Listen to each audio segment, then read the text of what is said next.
Welcome to BlackUSA.news morning show. I'm your host, William Honolulu Jr. Join us as we explore the news and opinions that impact our community. We break down how the major stories have a very personal, local, and racial impact.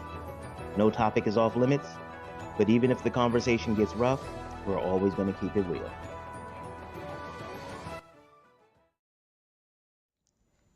Greetings and salutations, all my friends out there in internet land. I am William Honolulu Jr., and I have the pleasure and the honor of serving as the host of the Black USA News Morning Show. Today is Wednesday, March 30th, 2022, the 30th day of Women's History Month. That has gone by pretty quickly. I didn't even realize we were that far in. And World Bipolar Day. Talking about bipolar disorder, I want to give a shout out to Glenda Lazo, authors of Letters to My Bipolar Self, one of our previous guests.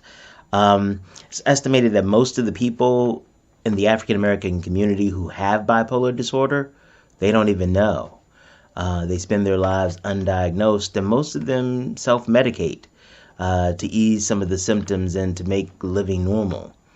We need to get better at having conversations about mental health, about mental symptoms. We're comfortable, well, some of us are comfortable when it comes to talking about things that are wrong with us physically. But when it comes to things that are wrong with us mentally or emotionally, we need to make sure that the same way we would with our bodies, we do with our minds. We go to people who are qualified to tell us what to do. At a certain point, just getting more rest and going for walks isn't going to do it. And big shout out to the I Can lady, Shannon Battle. If you have some questions about mental health, if you have some questions about how to access care and things like that, please don't hesitate to reach out to Shannon Battle, the I Can lady. She's a member of the team here at the morning show, part of our Mental Health Monday. So make sure you reach out to her. Got to say big shout out to Crazy Horse Morgan, who always holds us down, sending me really interesting stuff. You all, some of the stuff that we're going to wrap up with tomorrow on with the end of the month of Black Women. Big up to Crazy Horse for helping me prepare and stuff like that. Also, big up to Brandy Raymar, assistant producer, also helping us stay straight and making sure that we have what we need to be successful. Black USA News is sponsoring a nonprofit series of workshops. You can win free tickets to those. Just go ahead and check the links in the description, or visit us at our Facebook page, Black USA News. Let's see, what else do I want to say? Don't forget to like and subscribe, whether you're on Twitter, LinkedIn, YouTube, Facebook, whatever. Just make sure you like and subscribe.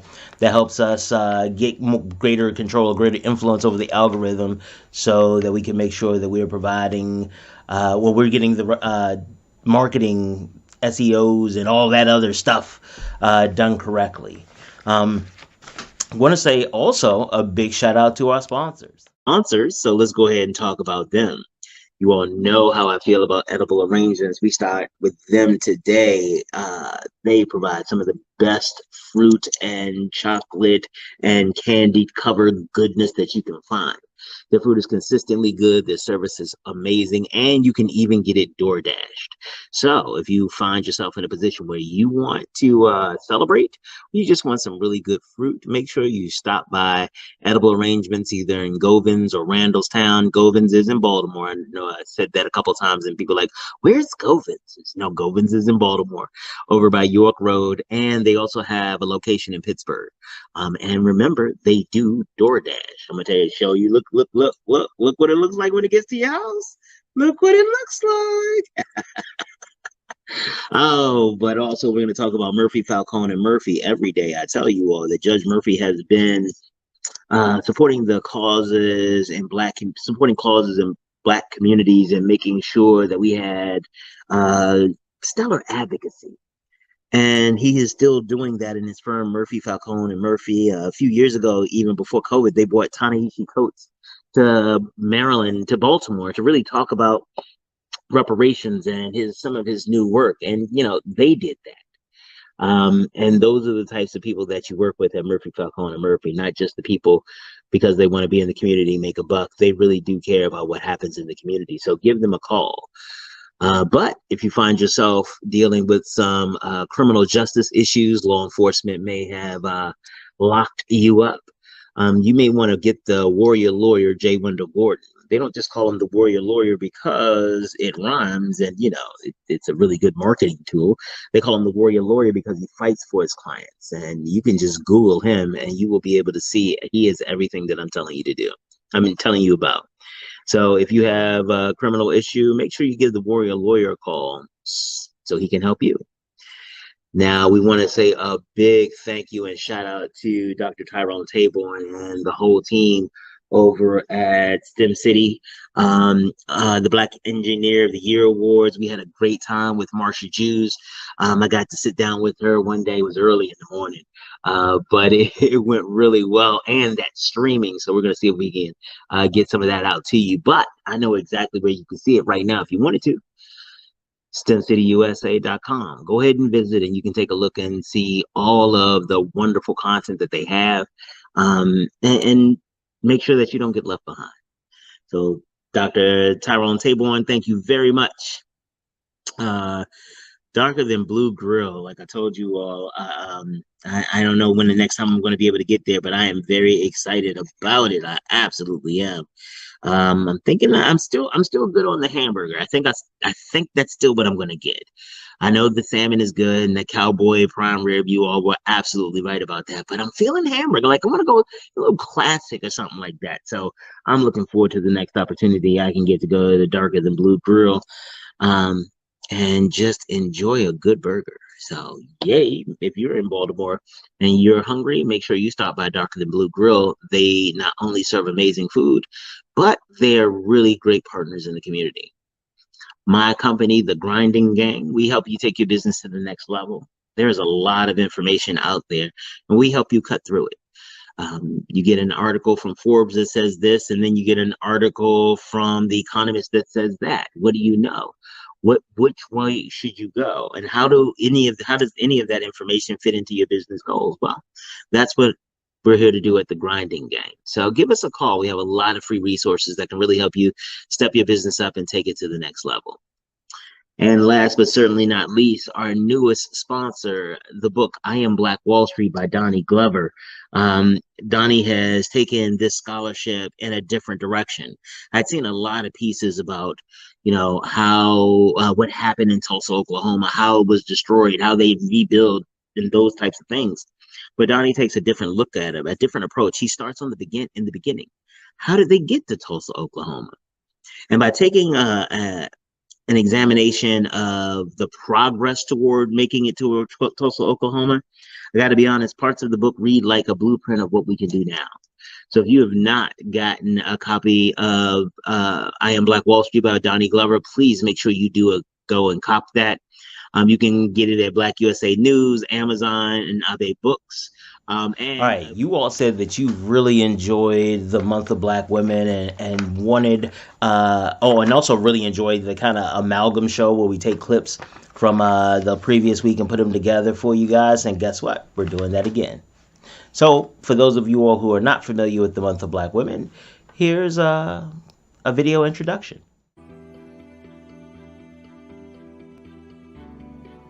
Dear Shanae and Simone, as you move through life as Black women, you will have a very unique experience. In many cases, you will be asked or expected to serve in roles that weren't clearly explained, nor did you really agree to. Over the course of my life, I have met some amazing women who have navigated some of the spaces that you will encounter. I want my village to share with you their stories of trials and successes, to help provide a foundation to understand your power to choose the woman that you will become and the strength that you can find in your sisters. This series of shows is my gift to you. The women you will hear from are phenomenal. They come from different backgrounds and have chosen different paths for their lives. Each represents a facet of the Black woman experience, Some of the stories may not align with your journey directly, but those stories are even more important. By listening closely, you can learn about uncommon experiences and find ways to support your sisters along your shared journey. I love you all so much, and I hope to see you soon.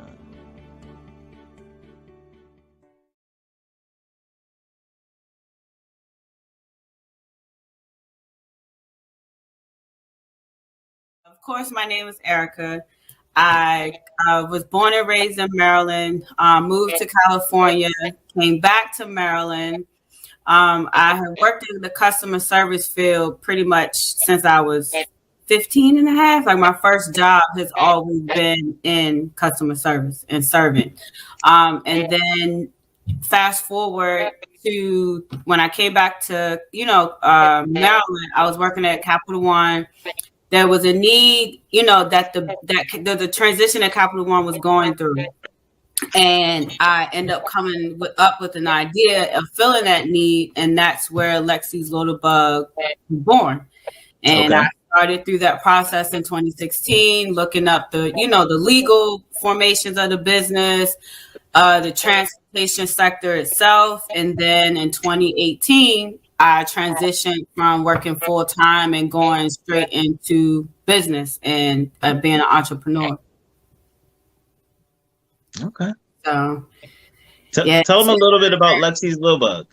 So Lexi's Little Bug is a children's transportation service on demand to where parents are able to book rides for an entire school year or one-time schedule rides based on availability. So they're able to go to the website. They can submit a sign-up form. They can also quote themselves for their rate of what what their particular need is, and then submit the form, and we'll go through. The busiest season is the school year season, so we go through the summer and contact everyone, letting them know that their rides are confirmed, and then every day throughout that contract we show up and pick their kids up and drop them off and give them a great peace of mind while they continue to have work-life balance, and for them to go to work and make sure that their kids are in safe hands. That makes sense. So I'm going to, so that's the introduction. So I've completed that part of the show notes. Okay. All right. So I'm going to start you off like I start everybody else off in this conversation about what it's like to be a Black woman. Okay. So Jeff Bezos shoots a rocket into space. And driving past our solar system are some aliens. And they're like, hey, what's happening over there? So they fly over to the Earth and they're like, wow, there are 7 billion sentient beings on this planet. Whoa. And it's like there's all different shapes, colors, genders, and all this stuff. And they pick you and they say, Erica, tell us what it's like to be a Black woman. We don't have a frame of reference, but we want to know from your perspective, what is it like to be a Black woman? What would you tell? That's a good question. I think to be a Black woman in this day and time, to the outside, I guess to society, it's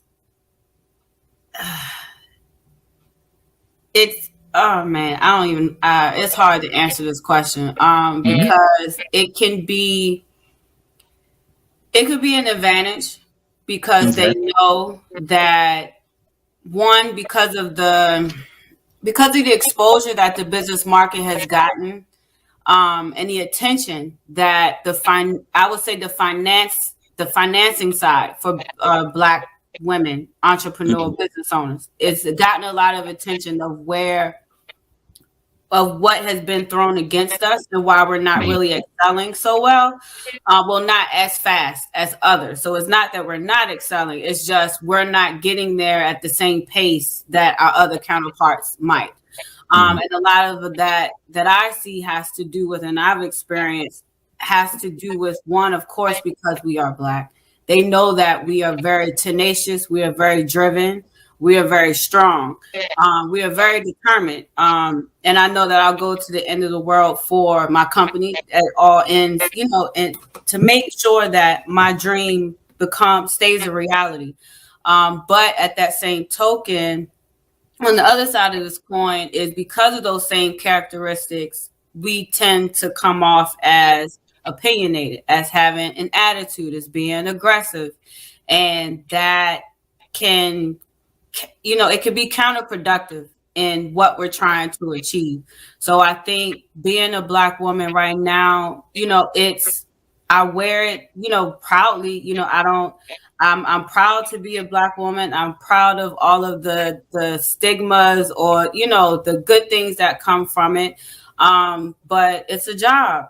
It's an everyday job, and being a Black woman and being able to balance all of that essence that we bring to the world right now. So even as a prime example, I'm going through home buying process right now.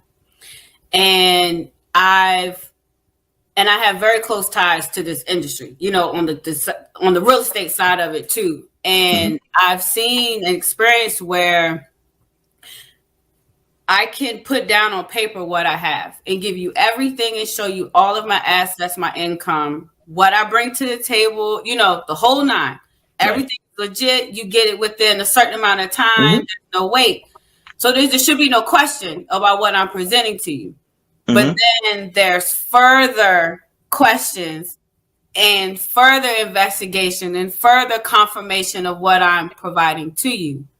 When other, contracts or opportunities could come in.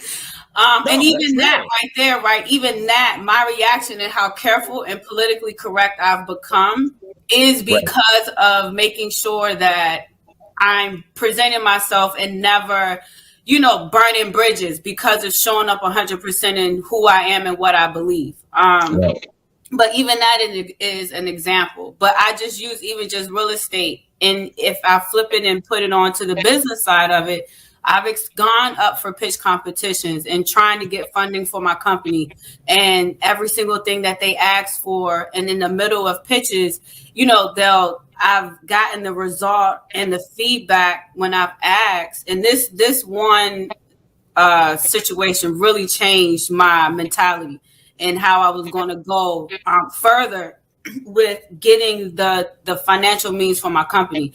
At the end of one pitch competition, and I'm never going to take away from anybody who won, right? What's for you is for you. Hands down, everybody did a good time, did a good presentation. But for me, I knew that I shown up as 100% of my best. And I knew that I should have gotten more than that.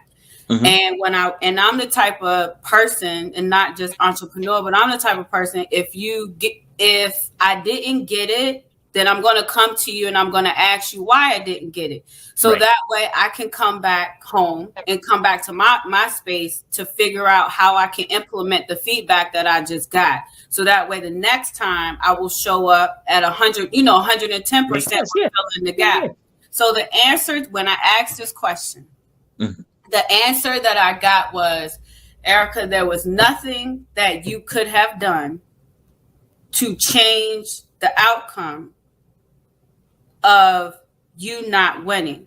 The person literally said that I gave 100%. 100%. So if I gave 100%, and out of the number of people who were here, why did I not get this opportunity? Right. What was the response?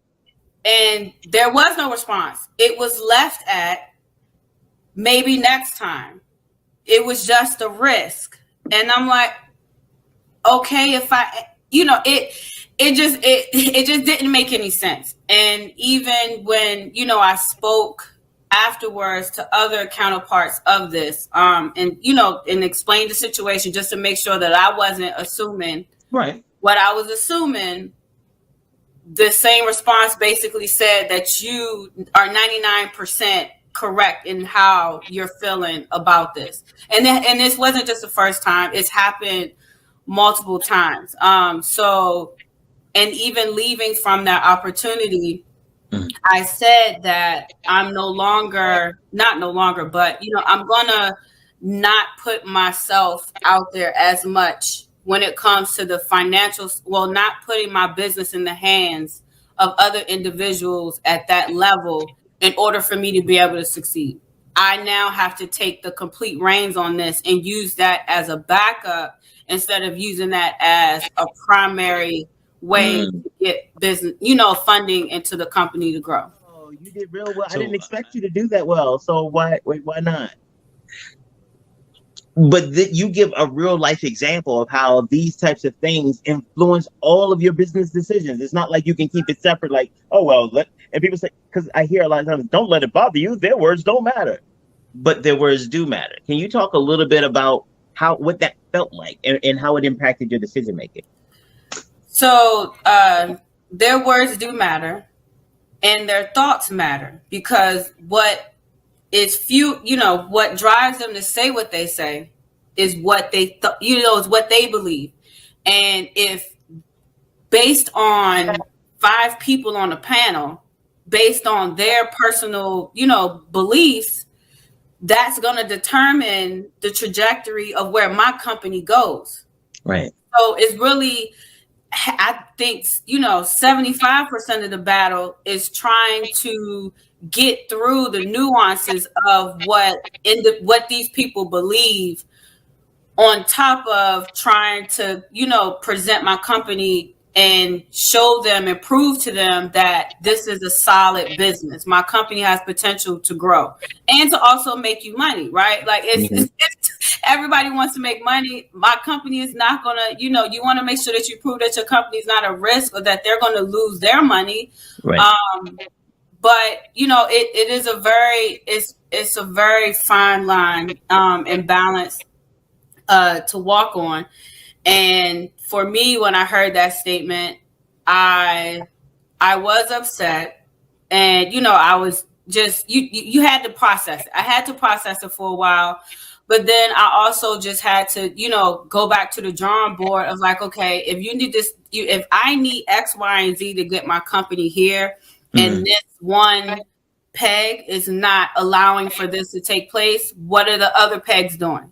Right? Like, how can I rely on, I went internal for me. So I went internal to say, what skill sets do I have that I can, leverage in order for me to be able to get the money using my skill set. So I did Uber, I did Lyft. When COVID hit, that was a whole animal by itself to come out of COVID, even still having an open sign. And maintaining every single thing of, maintaining the operational side of the company, because even that was changing during COVID. You had a lot of rules was changing with that. So, then I made the decision to go back to work. I have a set skill set that I had for over 20 years. I only removed of it for 2. Why don't I just go back to work? Find a job, find a schedule that gives me enough flexibility to still run the company and yet still be able to maintain my personal finances at the same time. And now being able to be another funnel for the company. So if the company needed, X, Y, and Z things to happen, or funding the float, I now have a way to do that. And it was very beneficial. I think me deciding to go back to work, it's been a struggle and a balance, but it's also been an asset, because now I can go for traditional funding versus me just having to go for pitching. Now I can go for loans, and they'll say, well, what other income do you have coming in? So it's actually, it's been beneficial at the same time. So that's kind of where my thought process went after that statement was made. Okay. So in addition to proving if you could have any type of support for Black women, if you had a blank check to get whatever Black women need, any unlimited to get Black women whatever, what would it be? A clean slate with no assumption at all. No assumption. No, to allow us to show up 100% authentically in every moment without any preconceived notion. period. Okay. And I think that, and that touches on business, that can touch on so many different aspects of what every Black woman does and experiences in the world today. Because not every Black woman is a business owner. I have that layer, but not all of us have that layer.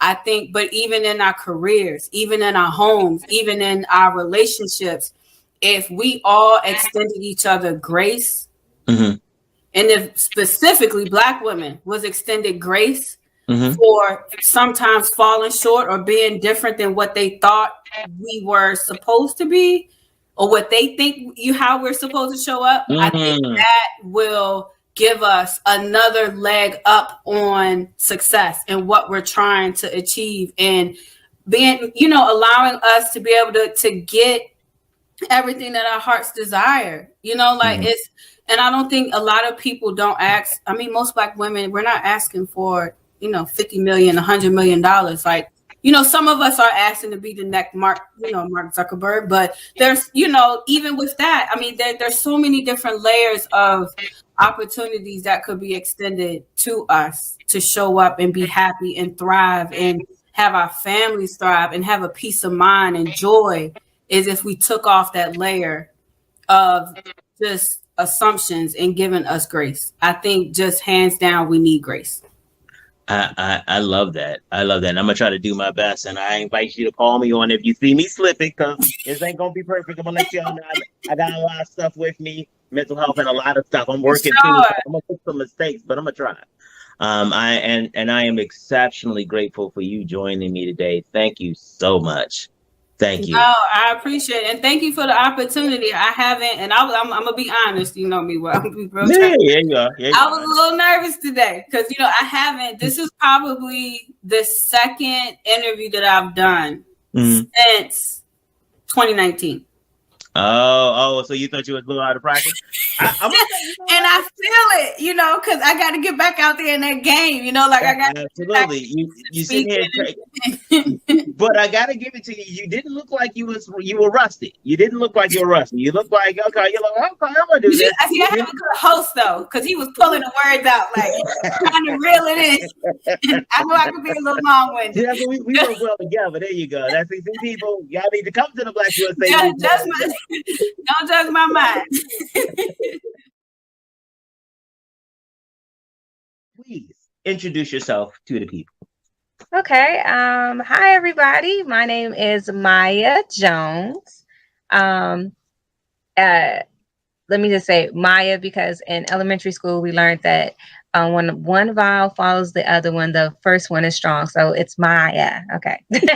Anyway, I'm a wife. I'm a mom. I'm a grandma. And I'm an ovarian cancer survivor. And sometimes I am a part of SZC Logistics, a business that my husband and I run together. Cool. Help explain to me what it's like to be a Black woman with me having no frame of reference. Oh, wow.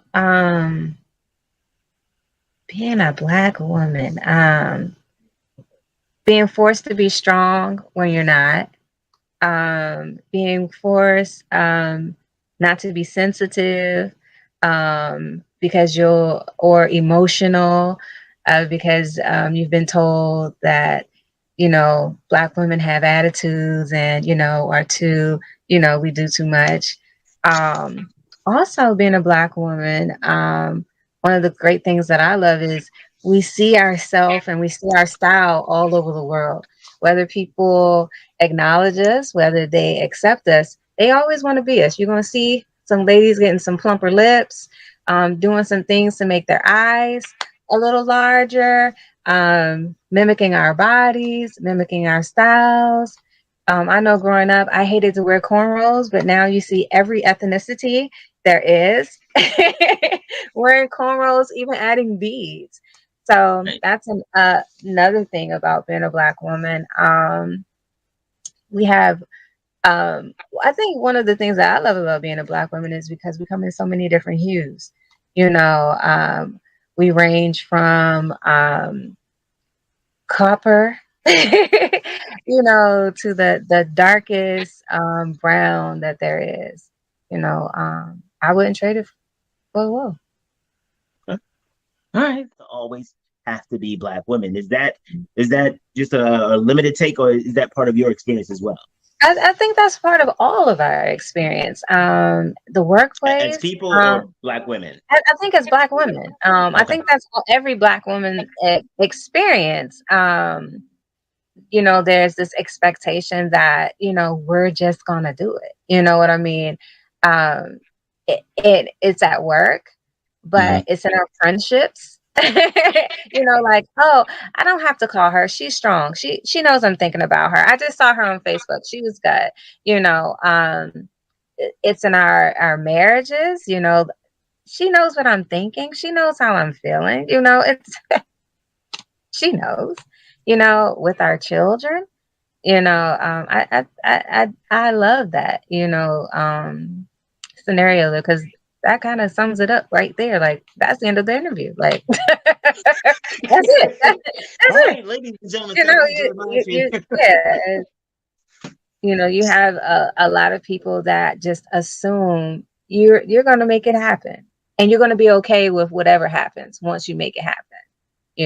I think a lot of times, I don't know if it goes back to slavery and it just came, on down, but Black, like I said earlier, that we are expected to be strong.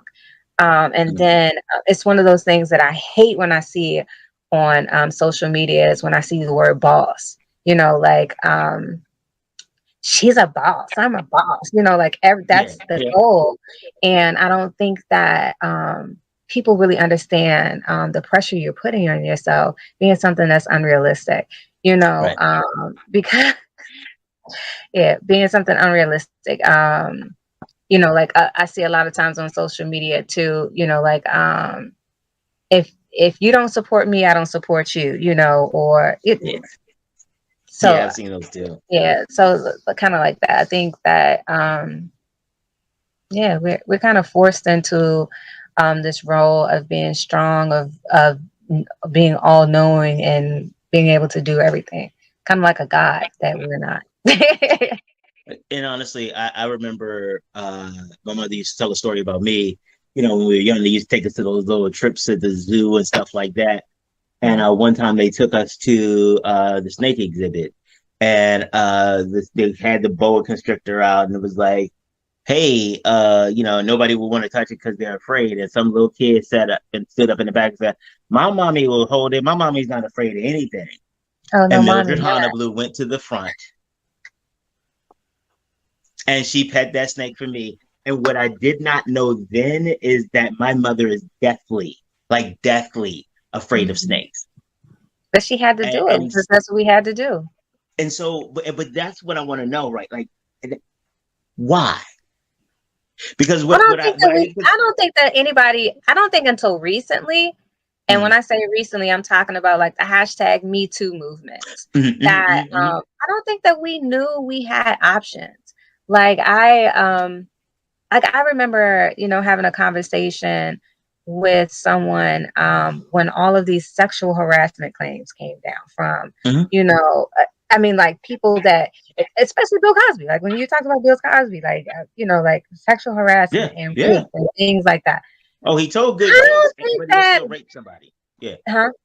I said he Said told it. good jokes, but he still raped somebody. Yeah. So I think that I don't know about any other race of women, but definitely Black women, because we are overly sexualized. Like, we are out there, and have always, even as slaves, been promoted as being like hypersexual, and I don't know where that comes from, but Well, you know, because the men wanted black women a lot, so it yeah, became the black women's fault. If you wasn't so bad, then it would make me feel this you way. didn't He's have that evil, donkey, it dress wouldn't be my. differently. Yeah. So, but I'm glad that you said that, because that's what I was trying to say. That Oh, we did no. You helped because you were a man saying it versus me saying it. We didn't know that we had options. We didn't know we had choices. okay. We didn't know, and so, I mean, like, now They give teachers mental health days. They give students mental health days. At work, you get mental health days. 20 years ago, 10 years ago, that was a joke. You know, you better tough it up and you got to come to work. Like, I remember being a mom. You call your job and tell them that, you know, your kid is sick. You know, like, what? Your kid is sick? Because no So one's you're gonna kid be is late? sick. Yeah, you know what I mean? Like, or you get a call because you have to leave to take care of a kid, or they acted up. The men didn't have to deal with that. Men don't. I mean, first of all, as a kid, you didn't want to see your dad pull up at school. But, you know, Yeah. men didn't have to deal with that. Women, that was our job. You know, like if a child was not fed, it was on their mama. Nobody looked at the daddy and said, oh, the daddy's not taking. No, your mama's not taking care of. If you saw a kid that was not clean, the mama's not taking care of them. You know what I'm saying? If a man cheats, whose fault is it? Is it his fault because he's out there Nope. cheating? No, it's your fault because you did this or you didn't, you know, do that. So, you know, it's this whole thing where, like your mom, I'm afraid of snakes too, but you know, if my kid stands up until probably 2018, I would have had to go up there and pet that snake too. Now we have an option to say, no, I'm not a strong black woman and I'm not doing that. Okay, so I would have, policy wise, I would have said about hair, but we got that in. So I am going to go with the mindset. I would like for the aliens to zap brains and eliminate competition amongst each other, and create a true and genuine sisterhood. And when I say true and genuine sisterhood, I mean not just a post, you know, not just a cute slogan, not just a movement or a moment, but a true mindset that we are all in this together. You know, that I'm your sister. You shouldn't worry about me dealing with your boyfriend, baby daddy, or husband, or daddy, you know, because some people mess with people's daddies. You shouldn't have to worry about. That's the whole thing. The whole thing. You should not be concerned if your kid comes around me. You should know that they are going to be loved and nurtured, and I'm going to treat them the way I treat my own kids. Just there should be a natural comfortableness amongst each other without competition. It doesn't matter if you're light, you're brown, you got long hair, you got short hair, you bald headed like me. It doesn't matter that, you know, we should have a genuine love, a mindset. It should just like be automatic. Like, even if like we have like a special thing right here that if we walk past each other, it's like, hey girl, you know, or you look nice, or, you know, something. If the aliens could do that, I would greatly appreciate it. Okay, we're gonna put that on the list because we're collecting a list this month, and then we're gonna put that on the list. Thank you so much for joining me today. I am so thank you for having me. This was great. You know, you and I can talk for hours, though. Oh, I know. I'm saying that's what, because again, I had to make sure I kept looking at my show notes. Like, okay, wait, what else? Okay, don't get caught up. And it's like, is this on the topic? Because okay, so behind the scenes stuff, like we've gotten to the point where there are lists of things that I shouldn't talk about. Like if I hear myself talking about certain topics, no, can't talk about that because I go off. So I've come to grips with the whole angry black man thing. It makes me feel good, and I realize I got shit to be angry about. So I'm just gonna go ahead and rock out with that. And but for the show, for the integrity, I have things that I should not talk about, like Santa Claus, because I'm probably gonna get in trouble for bringing that up now, because that's I feel myself getting set off. All right, okay, I'm gonna talk to you later if I get in trouble. Okay, bye. Bye. I'll talk to you later.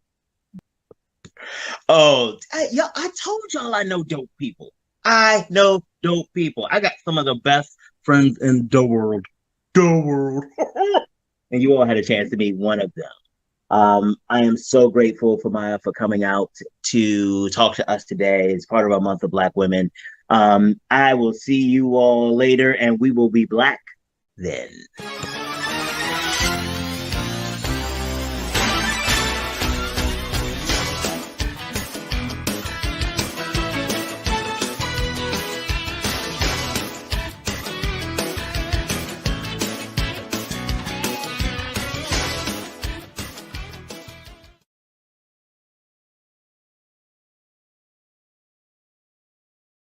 having me on. Oh, absolutely, absolutely. Yeah. So, like I said, I pay attention to my show notes, Mhm. and the show notes said let people introduce themselves. Don't do all the talking. So, I'm Yeah. gonna give you an opportunity for you to let people know who you are and what it is that you do. Yeah, thank you, thank you. Well, that was a wonderful introductory. I am Raquel Renee Allen. I am a believer in Jesus Christ. I love the Lord. I am a wife. I'm a mother. I am an entrepreneur. I am a event planner, a creative artist. I make a lot of things. I impart my wisdom and encourage women every day through my hands, and also my knowledge, by just standing behind the chair and working on beautiful, successful women from all walks of life that come into my salon. So it's an honor to be here. Oh, wow. It is an honor for us to have you here because, again, I've had an opportunity to work with you for the last few years. And one of the things I really do appreciate is that you are who you portend to be. Not pretend, but portend. See, we step up the vocabulary here on the morning I show. love it. But like, there are a lot of people whose brand is that they care and their brand is that they really want to empower people. But when you scratch back the business model, it's kind of like you just like everybody else. Yes. And that has not been what I have found in working with you. So I just want to shout you out to and letting people know that what you see here, this is what it is. Yeah. You don't, This is me every day. because if she at this point after 2-3 years is still able to keep some things hidden from me, then it don't matter because you ain't never gonna see it either. I do this, okay? So wait, I'm gonna start you off like I start everybody else off. Jeff Bezos launches rockets into outer space, right? So the next one he launches, it gets up there, and then there's some aliens driving by our solar system. Like, what's that? And let's go over there and see what's happening. And they get closer to the planet. They're like, yo, there's 7 billion sentient beings on that planet. But they're all different categories and they look different. The genders are different. And they pick you and said, you look like one of these Black women ones. We are aliens with no frame of reference for who you are. Yeah. Explain to us what it's like. It is a lot. It's a lot, but how can I say it? It's a lot, but it's something that you have to be determined in your mind to never give up. Even through the naysayers, you have to know truly who you are and what you want, out of life and out of business and who you are, as a woman. You have to just stand your ground, and for me, I say I have a holy confidence now. I didn't always have it, but I have more of a holy confidence to have courage to do the things that I want to do, and stand strong in it. And know that everything's not a good fit. Some things you have to let go of, and you have to be okay with that. So I've learned how to let things go and not be so disappointed in those seasons, because as a salon owner, I've had lots of seasons of people, coming through my doors. And I know it was a reason and a season, they got a lot out of it. Then they're gone, then you have the ones that they stay, because they don't mind who you are as a Black woman in the age you are. They just want to be around greatness. They want to be around professionalism. They want to be around a successful salon that care about their clients. And all the other stuff doesn't matter, but it was a rare people. It is. Okay. You ain't never lied about that, because I think some of the reason is that we have not just these stories in our head about who you should be, but I'll use myself as an example. I had a story in my head about who I should be. Yeah. And so rather than being authentically me, I was always in a constant struggle with me to show up as this guy. Yes. And what ended up happening for me is that it started eroding my identity to the point that when I realized that I wasn't this guy, I didn't realize who the hell I was. Right. And so you talk about knowing who you are and understanding your value. Yes. How did you do that? I had to, only thing in mind was knowing the identity in Christ. I have to go back to that. Okay. Who God says I am, not people, not the world. When I know who I am as a woman of God, then okay, now I can operate in that. What biblical love is, 1 Corinthians 13:13, all, just exuding that love. I mean, everything is the characteristics of, for me, Christ, being Christ-like, Christ-centered, having the Holy Spirit within you, to give you peace. And a lot of people don't have the peace within them, because they don't know the identity or who they serve, right? So I know who I serve, and now I know how to serve other people because of it. And I think, to your point, it also happens where, because they've never experienced a relationship that was truly a loving relationship, truly a supportive relationship, they don't even understand how to begin that kind of relationship, regardless of whether your God is the God of Abraham, or your God is Buddha, or your God is, it is the lack of understanding. The fact that they didn't have an Anita Sutton in their lives. So now everybody's just out to get them. No, you can't trust anybody. Right. And that is shaped. So bad experiences, or bad, and that shaped them completely, and it's like, I tell you, have to just get rid of all of those. Something my daughter said to me just today. She said, "Mom, I had a really terrible hamburger at school today, and that changed my whole thinking. I don't even want a hamburger anymore." I said, I said, wait a minute. I said, that was one experience with a hamburger. I said, do not throw out all these future hamburgers that you could deliciously eat because of that one experience. Okay. So she said, you're right, Mom. Okay, well, for today, I don't want any more hamburgers, but I will try it again. Okay. Now, again, so I want to, because again, I'm trying to understand. I'm here. I'm the aliens translator, so I'm trying to make sure I can tell them what you had said. So there is. I want to make sure. I want to make sure that if you are saying there is a difference between disqualifying something just on a bad experience, or that you shouldn't make a decision just on a bad experience, because again, what I've seen is that people manipulate people. Or it's like, oh, well, no, it's just one time. Let's try it again. Not like that. I would say the decision, William, most definitely the decision, because everything is free will, and everything is a decision and a choice that we choose to make. And my choices may be different from other people's, and it's okay. But we still have to love people through it, or love people regardless. No matter what they choose. So that's how I look at it as well. Once again, I say God is love. We have to show love to other people, even people that don't think like us, people that don't believe like us. It's okay. Let's still love each other. And I really do appreciate the whole idea. Like, when you take a step back and look at especially the larger Christian architecture, I think God provides a really good in that structure, provides a good model of how love is not always enough, because God loves his children, but will sentence you to hell. And so love is not always enough.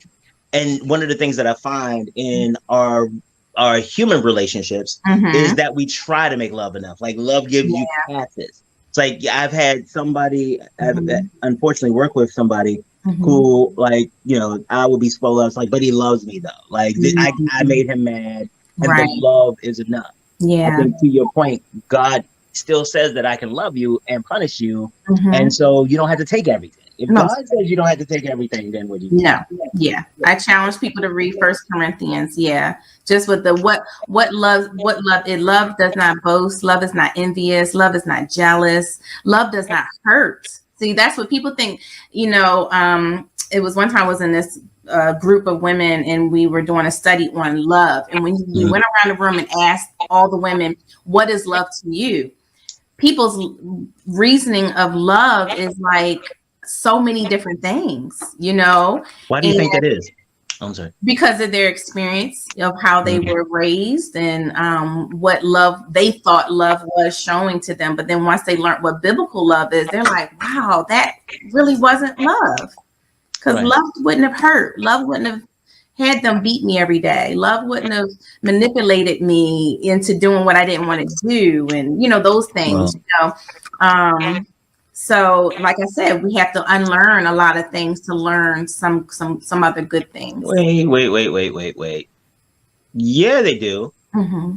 That I'm sorry, because you can't say biblical love doesn't hurt.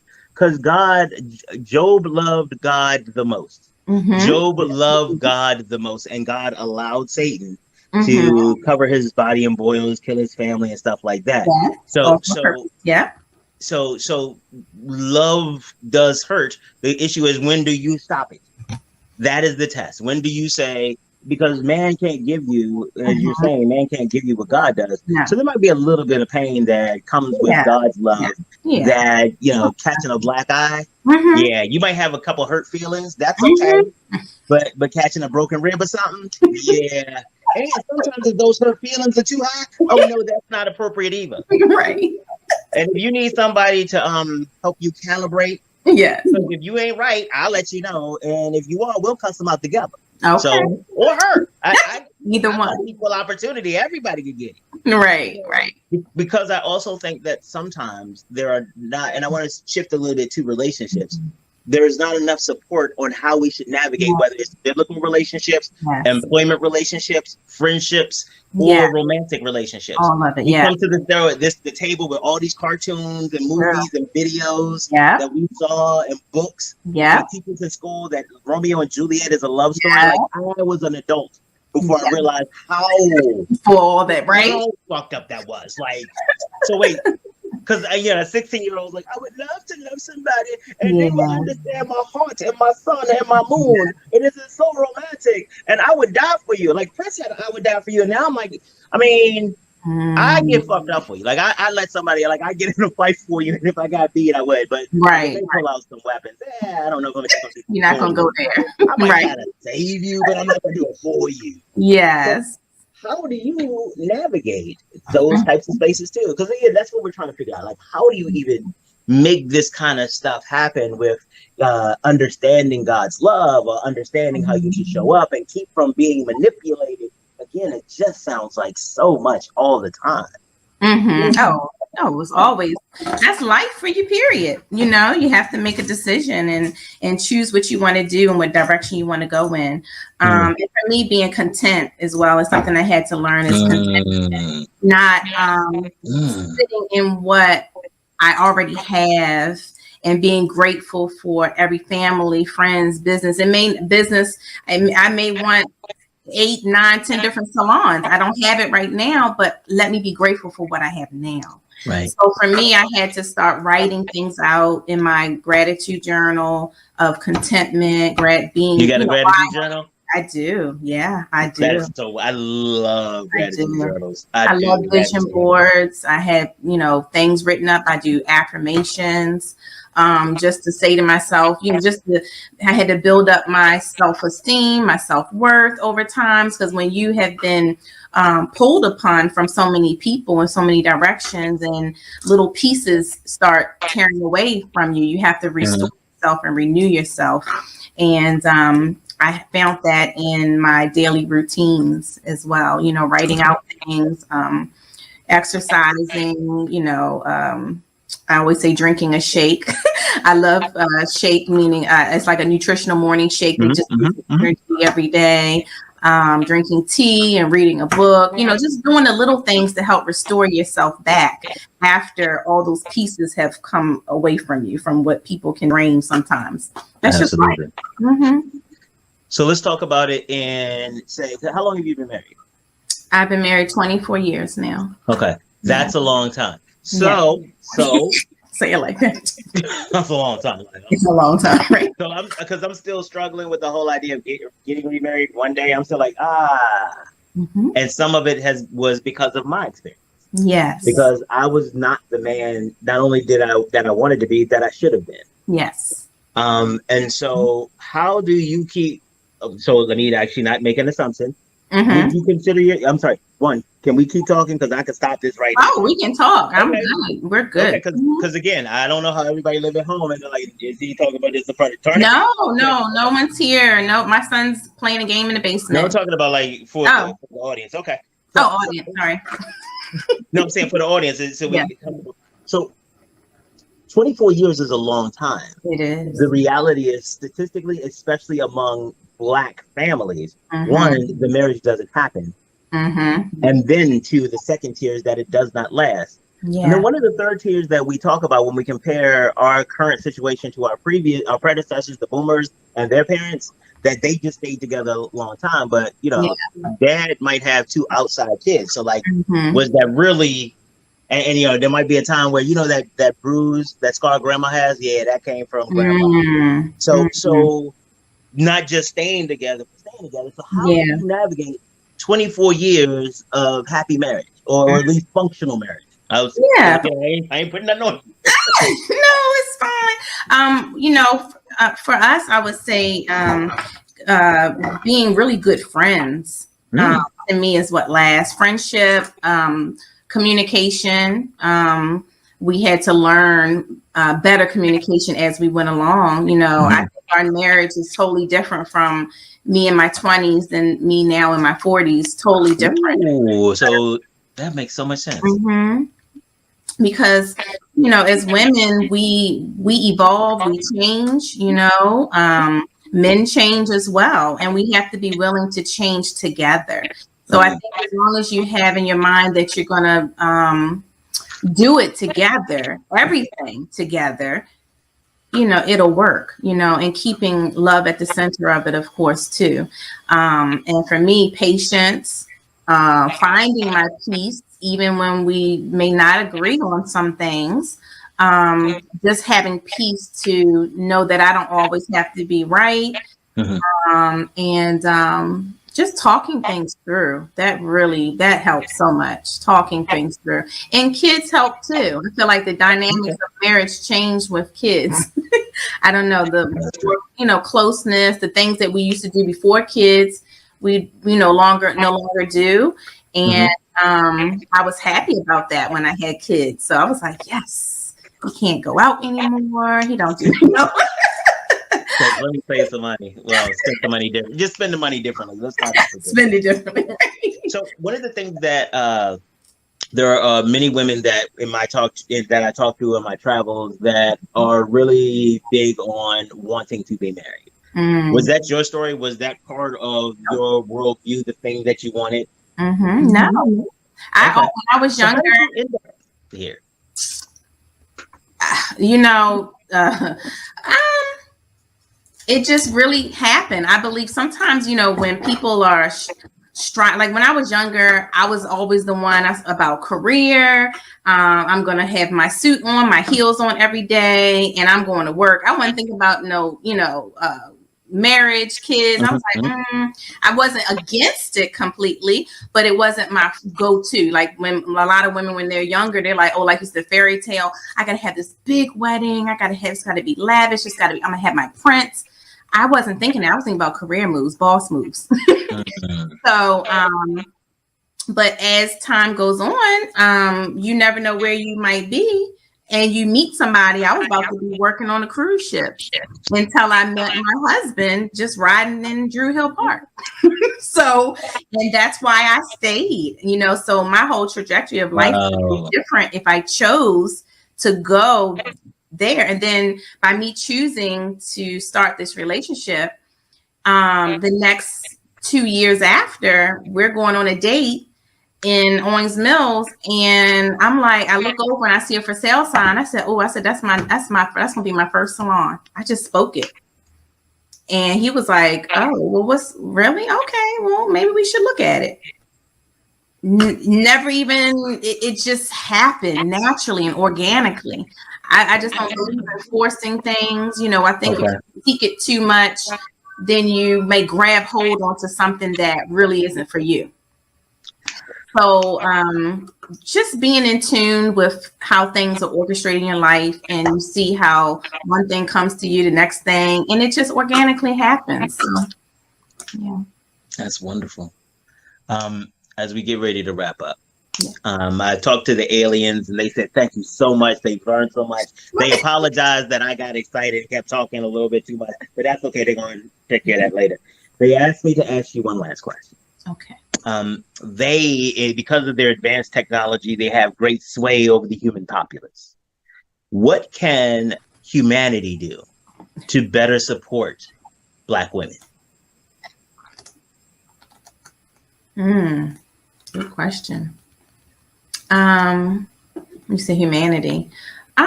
Well, actually, or if you got one human in particular, let's talk to them. I mean, if you want, I'm trying to give you the opportunity to talk to everybody, but we can talk to them one at a time. Absolutely, it's my show. Okay.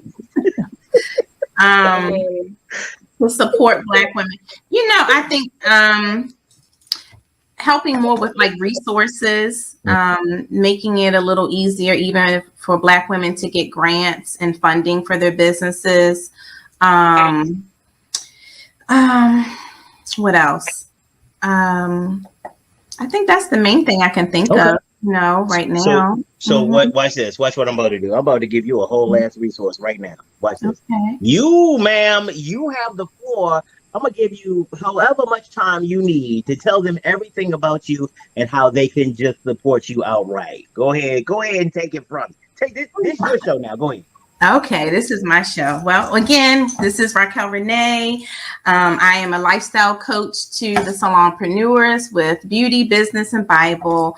My goals with that is to just support other Black women in business, having a Born Again Boss Academy where they can have resources and just come together as a community of beauty industry leaders.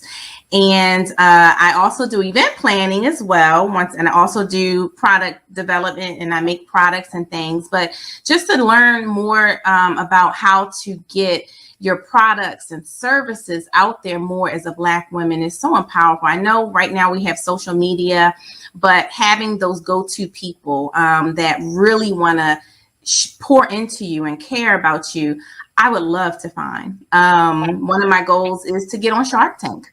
I believe that I can take my products to another level, coming from the backing of being a professional cosmetologist, having hair products that are truly helping and growing the hair, but it's coming from the knowledge of a stylist. For so long, I couldn't find that particular product professionally for my clients. So I started making my own products.